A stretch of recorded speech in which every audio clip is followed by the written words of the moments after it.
You can save 15% or more at Amazon when you pay with Bitcoin or Bitcoin Cash. Just go to purse.bogosity.tv. You can set your own discount. 5% gets you fastest delivery, or you can set it to 30% or more if you're not in a hurry. Purse makes it so easy to save money at Amazon by buying with crypto. Just go to purse.bogosity.tv and start saving now.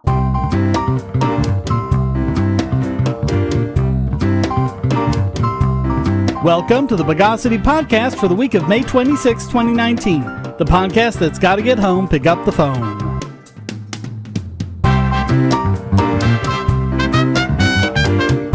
This is your host, Shane Killian. Let's patronize the news of the bogus. Chelsea Manning is so much my hero. We've covered how they've arrested her in the wake of the arrest of Julian Assange to try and coerce her testimony before a grand jury. She has refused and said, quote, "I would rather starve to death." She spent 4 years in prison for providing classified information to WikiLeaks, at which point her sentence was commuted by Barack Obama. But after Assange's arrest, she was arrested herself and put in front of a federal district judge in Alexandria, Virginia, where they are threatening to jail her for up to 18 months. She said, quote, "I would rather starve to death than to change my opinion in this regard. And when I say that, I mean that quite literally." Unlike a summons in a trial, no one can be forced to testify in front of a grand jury, which is only supposed to look at evidence to see if an indictment is warranted. She's being jailed for contempt of court, but the only purpose of that is to coerce compliance. If it's clear that the person is never going to comply with whatever order the contempt charge is about, they're supposed to be let go. According to her attorney, Maura Melcher-Cohen, quote, "She is not going to cooperate with this grand jury. She knows it, I know it, her friends and family know it." It's completely unclear what they want her to say to the grand jury that wasn't said during her extensive testimony during her prosecution 6 years ago. So far, the only questions she's been asked are ones she's already answered. That's never a good sign. If a question is already answered, they can always go back to the record and introduce the prior testimony. Asking a question again is usually a bad sign. It usually means they want to try to play word games to make it sound like someone's lying when they aren't. Prosecutors have said they don't want to put her back in jail, just use the incarceration to coerce, their word, coerce, her to testify before the grand jury. Yes, they admit they want coerced testimony. I know this sounds a bit conspiratorial, but I'm finding it harder and harder not to be conspiratorial these days. I'm wondering if this wasn't the real reason for Obama commuting her sentence, to get her out, let her taste sweet freedom for a year or two, then, once you've maneuvered things in Ecuador so you can finally get Assange, use the threat of putting her back in prison to get her to testify against him. Good on her, and here's hoping she doesn't have to starve herself or even spend one more day in jail. Ads are annoying, but ad blockers prevent publishers from making money. What if you could support your favorite websites, YouTube creators, Twitch streamers, social accounts, and many more ad-free and without paying anything, and even make some money yourself? It's not a pipe dream, it's airtime. Go to airtime.bogosity.tv and get the browser extension, and you'll earn cryptocurrency for the sites you visit, and so will the publisher. This is not a crypto miner. You and the publisher will both get part of the reward from current miners of the BitTube cryptocurrency, with no middleman taking a cut. Even if the publisher hasn't signed up yet, his tube will be put into a dedicated wallet that he can claim upon sign up. You can also use your tube to tip publishers and even purchase products. Airtime monetizes users and publishers with no ads or crypto miners. Go to airtime.bogosity.tv and start making money now. Say, if you're tired of the promos in this podcast, well, the patrons got it early and with no ads or promos. Just go to patreon.bogosity.tv and donate at any level. Here's a growing problem that no one seems to understand why it's happening. Cryptographers are more and more being denied entry into the United States.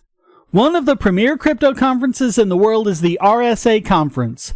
RSA stands for Ron Rivest, Adi Shamir, and Leonard Edelman, the inventors of one of the biggest cryptography innovations ever released to the public. And Adi Shamir, the S himself, wasn't able to go this year because he couldn't get a visa. Shamir is Israeli. The State Department has declined all media requests for comment. In a pre-recorded video he made addressing the conference, he said, quote, "I'm a member of the National Academy of Science. I'm a foreign member of the Royal Society. I'm a member of the French Academy of Science. I'm a member of the Israeli Academy of Science. I received the Turing Award, the Japanese Prize, the Israel Prize, and numerous other prizes. If someone like me cannot get a tourist visa from the U.S. in order to give a keynote at the major conference of this field, and it seems like others are having similar problems, perhaps it's time we rethink how and where we have these scientific conferences." Yes, Shamir wasn't the only one. Several others weren't able to attend for the same reason. Ross Anderson, author of Security Engineering, a major cryptography textbook, couldn't make an award ceremony in D.C. and had to make the announcement of the third edition of his book by video. He'll be putting each chapter on his blog for comment as he writes them. Exasperation on this issue was expressed by several of the speakers, including the aforementioned Ron Rivest, and prominent crypto figure Whitfield Diffie of Diffie-Hellman fame. They also decried other government policies like Australia's Anti-Crypto Act, GDPR, and Bitcoin currency manipulation. But the big question is, what's going on? No one seems to know. Is the Trump administration trying to keep out cryptographers because he doesn't like how they can secure our lives and keep things secret from the federal government because only criminals and terrorists use encryption? Or is it simply that his ridiculous travel restrictions have gummed up the works to the point where everyone is having these issues? Either way, it's not good.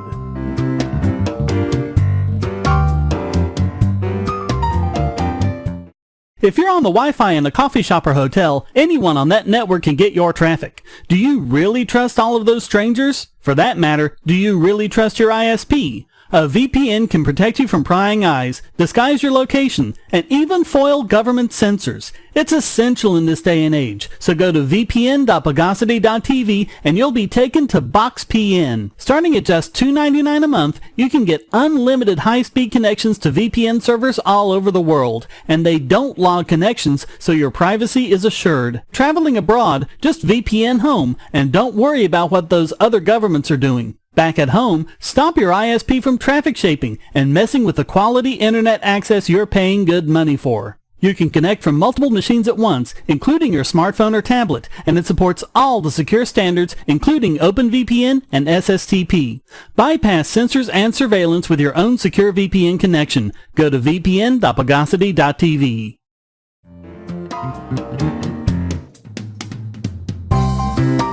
As we've covered over and over again, the mainstream news is pretty much fake news. They stupidly get things wrong over and over again, and they also have no compunction about lying to you while actually believing it's their job to do so.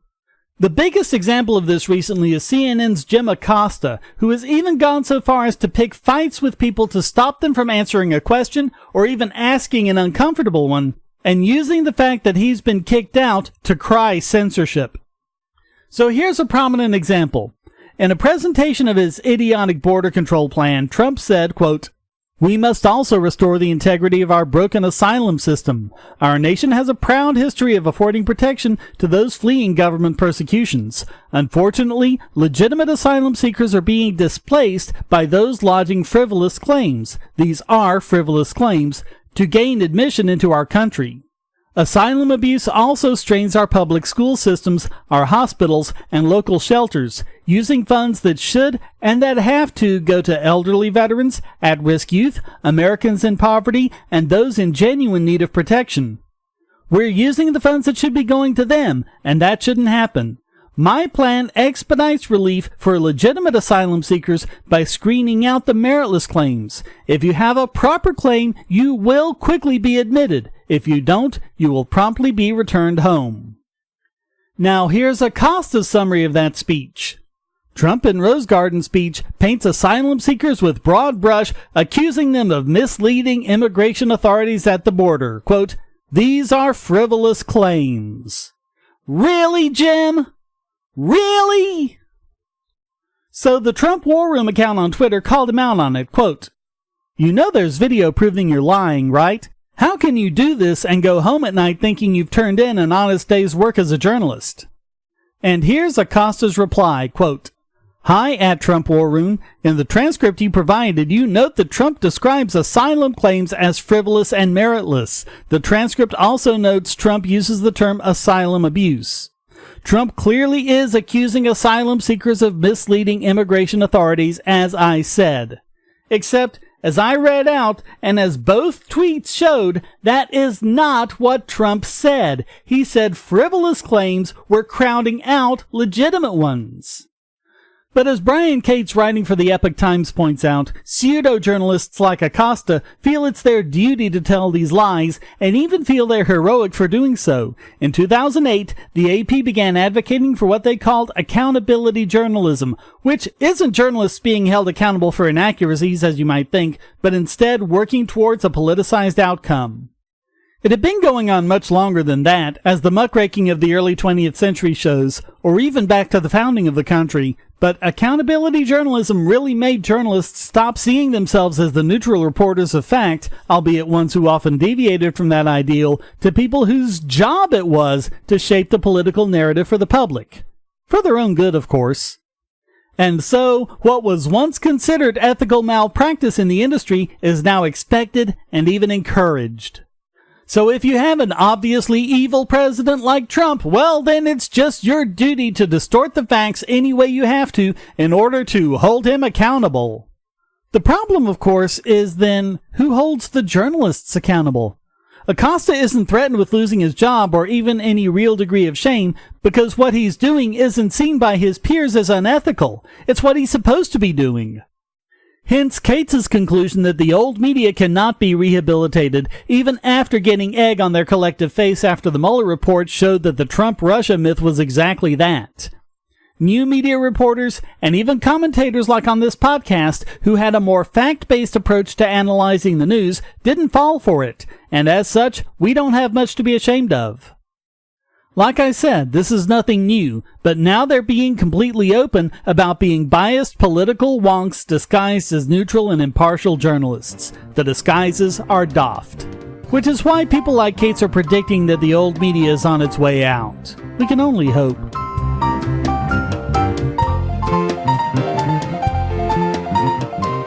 We live in a world where light bulbs connect to the internet, and recent attacks on them prove that your online security is under threat like never before. Not only your websites, but the internet-enabled devices you buy. And the biggest problem is weak passwords. That's why you need LastPass. LastPass allows you to randomly generate strong, unique passwords on the web and on your internet-enabled devices, all protected by one master password.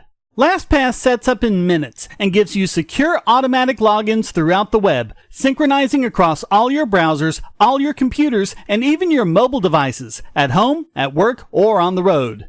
It even securely stores sensitive form data, including credit card numbers, backup sensitive documents, software licenses, Wi-Fi logins, and more. And with LastPass Premium, you can get these benefits on other applications, manage passwords for your entire family, and also get priority customer support. Sign up at password.bogosity.tv for a free month of LastPass Premium. Log in securely everywhere using the last password you'll ever have to remember. Go to password.bogosity.tv and get LastPass now. And now it's time to copyright strike this week's biggest Bogon emitter. I don't want to keep going after Craig S. Wright, the guy who keeps trying to build a reputation as being the one and only creator of Bitcoin, Satoshi Nakamoto. I want to ignore the phony and let him wallow in obscurity, but he just keeps making things worse for himself. 3 years ago, he got biggest Bogon emitter for his laughable claim to be Satoshi, and last month we gave Peter McCormick the Silver Kluon Award for standing up to Wright's legal bullying. Now, get this.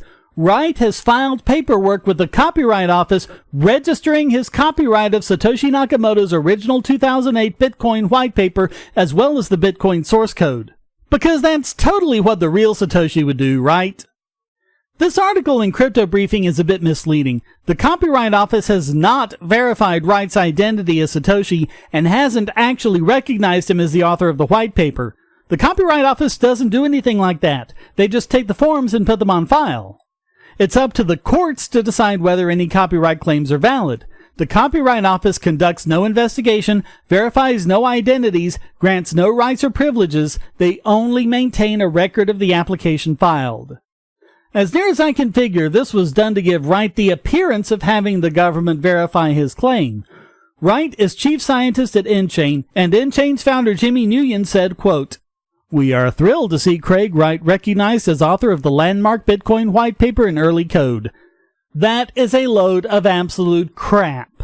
Wright was not recognized as the author of the white paper and was not recognized as the author of the source code. And Wright has no understanding of what Satoshi made Bitcoin to be, as he has demonstrated over and over again, as he has done once more by claiming a copyright over the very code Satoshi released to the world for free. To prove the point, several others have gleefully twisted the knife by filing their own copyright registry on the white paper. Not seriously, of course, just to demonstrate that anyone who pays the money can do so. The Copyright Office can void an application if there's sufficient proof that a claim is false, and what we've covered in this podcast should be more than enough. Also, filing a false copyright application is punishable by a $2,500 fine, so this could get interesting. So that alone would have qualified Wright for biggest Bogon emitter, but we've got a twofer here this week. He made a bogus claim to own some Bitcoin addresses created early in the coin's history and submitted them as evidence in one of his lawsuits. Actually, in this case, other people are suing him, in particular the estate of the late Dave Kleiman and Kleiman's brother Ira. They accuse Wright of defrauding Kleiman of over $11 billion worth of Bitcoins. The document in question is Appendix 1 of Exhibit 11, which lists a number of Bitcoin addresses that Wright supposedly held in trust and the amounts in those addresses. This page has been signed by Wright. There's a problem. They aren't Wright's addresses, or at least one of them definitely isn't, because the actual owner of the address did a very simple thing that Wright has utterly failed to do: sign a message with the associated private key. This has become known as the 16-coup address because it begins with 16COU. So back on the 16th, a signed message appeared all over social media saying, "Address 16coup does not belong to Satoshi or to Craig Wright. Craig is a liar and a fraud." It was signed with the 16coup address, and the signature can be verified by anybody. According to WizSec Security, it seems Wright just grabbed a bunch of addresses that had a large balance in them, as anyone could verify on the blockchain, but being able to produce a list of addresses is not the same thing as owning the money that's in them. WizSec looked through the rest of the addresses and determined that some of them were used by the now-defunct exchange Mt. Gox for cold storage. Others were miscellaneous traders who'd managed to get a big number of coins. It may be that none of them belong to Wright. And if that's incorrect, if Wright in fact owns any of these addresses, it would be trivial for him to prove it using the same technique this anonymous poster did, just as it would be trivial for him to do it with any of Satoshi's known addresses, or indeed even the Genesis block, if he were the real Satoshi. That's what this is really about. It's not that Wright apparently committed fraud during this trust agreement, it's that the proof of it comes from someone using the exact same method Wright could use to prove he's Satoshi, if indeed he really is. So what's stopping him, other than the obvious? Craig Wright, you are not the owner of these addresses, and you are not Satoshi Nakamoto. What you are is a fraud, a liar, and above all, this week's biggest Bogon emitter.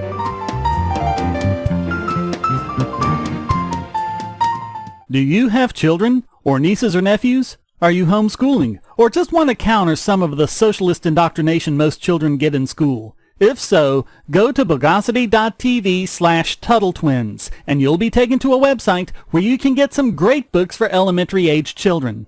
The Tuttle Twins books are books about liberty and free market economics that include children's versions of Bastiat's The Law, Leonard Read's I, Pencil, and Hayek's The Road to Serfdom, as well as books about the Federal Reserve and how regulations protect business cronies. They'll learn about the harm caused by eminent domain, or regulations passed in the name of safety, and fundamental concepts of liberty. And as you can see from the sample pages on the website, they're all easy to read and nicely illustrated. They're just $9.99 a piece, or get a special discount as well as free bonuses when you purchase all 5. You can even buy in bulk to donate to schools and local libraries. So get the Tuttle Twins books at bogosity.tv/TuttleTwins.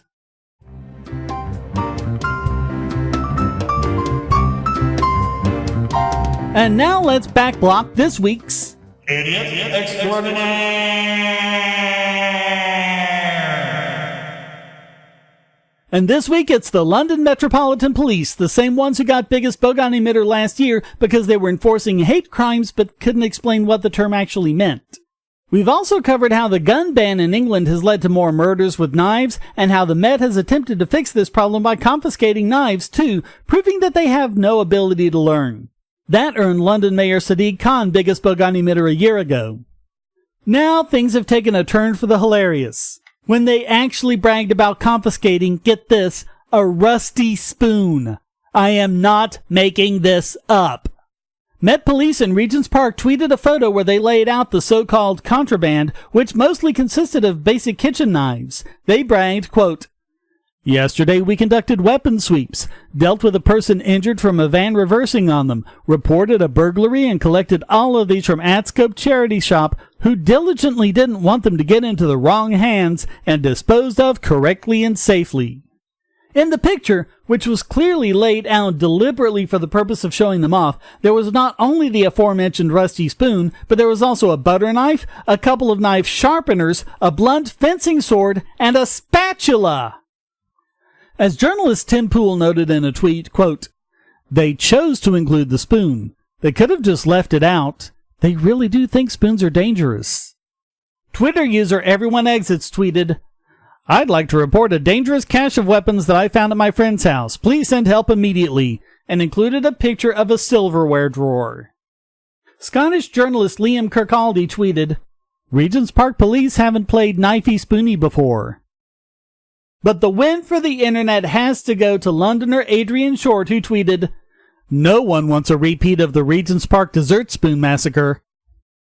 This wasn't the only time. In March, the Met boasted that they had, quote, "safely disposed of and taken off the streets some scissors, pliers, screwdrivers, and a wood file." And no, these aren't parody accounts. I checked. Being that stupid is one thing, but bragging about it, that's exactly what gets the London Metro Police named this week's Idiot Extraordinaire.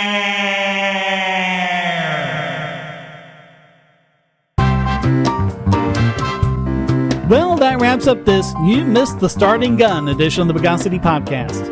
Come to discord.bogosity.tv where you can join the discussion and post a question, statement, news article, or a rant. This podcast depends on you to keep going, so please go to donate.bogosity.tv where you can give using PayPal or crypto, or subscribe at Patreon or Subscribestar to get the podcast and YouTube videos early and ad-free. You can even support this podcast for free with the airtime extension. Thank you for listening. Until next time, here's a quote from L. Neil Smith. "I don't know what it is about the mass media. Throughout history, certainly throughout my lifetime, in every possible social, political, and economic condition, they are enthusiastically hated, loathed, and despised by absolutely everyone. And for good reason. Almost without exception, they are corrupt, lazy, incompetent, vulgar, and dull-wittedly arrogant swine who happen to think they're not doing their job unless everybody hates, loathes, and despises them." The Bogosity Podcast is licensed under Creative Commons Attribution Non-Commercial No Derivatives 4.0 International License.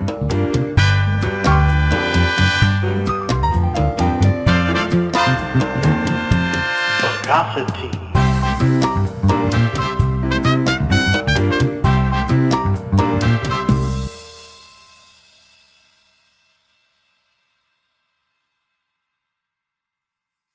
You can now get 2 free audiobook downloads and a 30-day free trial at audible.bogosity.tv. Your choice from the world's largest selection of over 180,000 digital audiobooks and spoken word content for your iOS or Android device, Kindle, or MP3 player. Go to audible.bogosity.tv now.